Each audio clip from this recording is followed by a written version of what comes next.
So I think there's a lot of discussion. In a short period of time, I have to tell you that, as a matter of fact, there's a clip, if you go on the website for the Regents, it's a clip that we were able to see, that there was a big discussion on autism. So if you have a chance, go on the website, it's there, and you can see the clip. And I think it was a good start on looking at an area that's growing, autism, that people know very little about. And Asperger, there are a couple of areas of children that are identified at school systems, particularly if they're in mainstream, are not necessarily prepared to work with.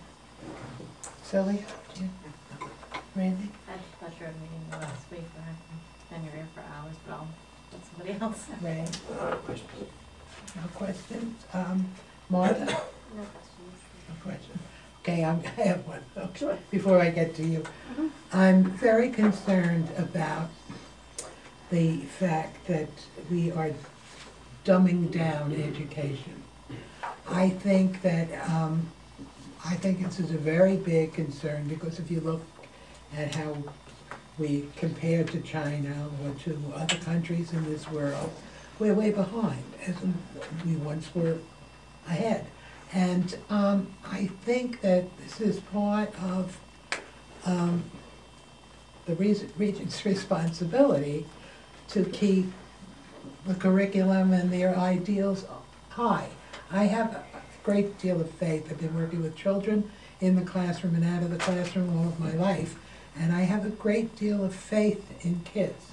And if you set the bar high enough, not everybody's going to reach it, but a lot of people will strive to reach it, and maybe do better than they are if you keep the bar at a low and say that, oh, well, you pass if you're at this.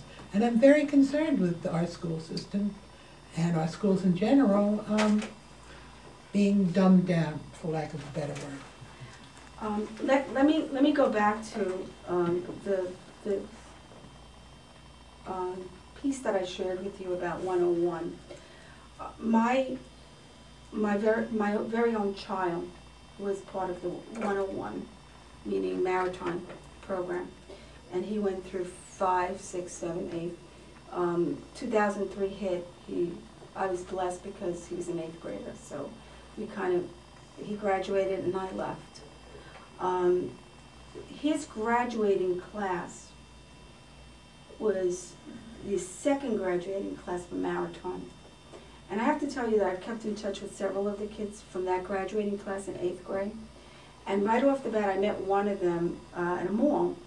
And Jose Rivera, this kid who was from the Soundview area. And he said, Dr. Rosa, I want you to know I've been accepted to Harvard. And then there was another child, and a young girl who was, as a matter of fact, I used to always think she had a crush on my kid. And by the way, the great story is that there was a kid in his class whose last name was Rosa, my kid's class, and nobody knew, I didn't want anybody to know that, that he's used his Schmelzer as his name. And so he said, Mom, I don't have a problem with the fact that people don't know that I'm your son. I have a problem that all the teachers and everybody thinks that, I'm trying to think of the kid's name, Anthony Rosa, is they think he's your son. But the best part of this is that here was this school of children from the shelters. They were all ambassadors of the elementary school, 20 of them. Children from the shelters, Soundview, Broadsneck, all coming together. Judges' kids, superintendent's son, and a couple of kids who really, I remember during 9/11, I took one kid home because the father, who was incarcerated, and the mother had issues of getting home. And you realize the poverty, and yet it was a school where talking about rigor, where kids were challenged, where they were told, we don't have a high performing school in the Bronx. We want to be in the top 10 schools, whether, we want to beat schools in District 26, we want to beat schools in District 2. We can do this. And the fact is the school did it. If you recall, you saw it in the newspaper. And the kids from that school last year, and I have to tell you, it was so funny because I said to my son, you got into Cornell, but all the other kids got into Harvard, Brown, So here I was saying, but it was such a proud moment for me to think that an experiment that said, here's a model, we can do this. And just to see it, and again, it was not an exam, it was not the gifted, it was 5 ambassadors from every elementary school. And we picked, for those of you who covered it, John, I think you may have covered it, it was lottery. We picked it right off.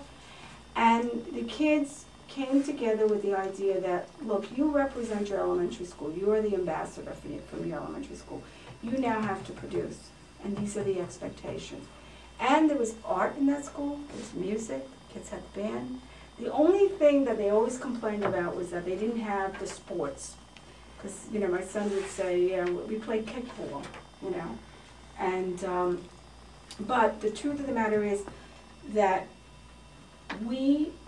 if we're going to compete in a global, which we're there, we have to prepare our children with the kinds of skills, not just skills to survive, but skills to work together, skills to know that they are doing mathematics at the highest level.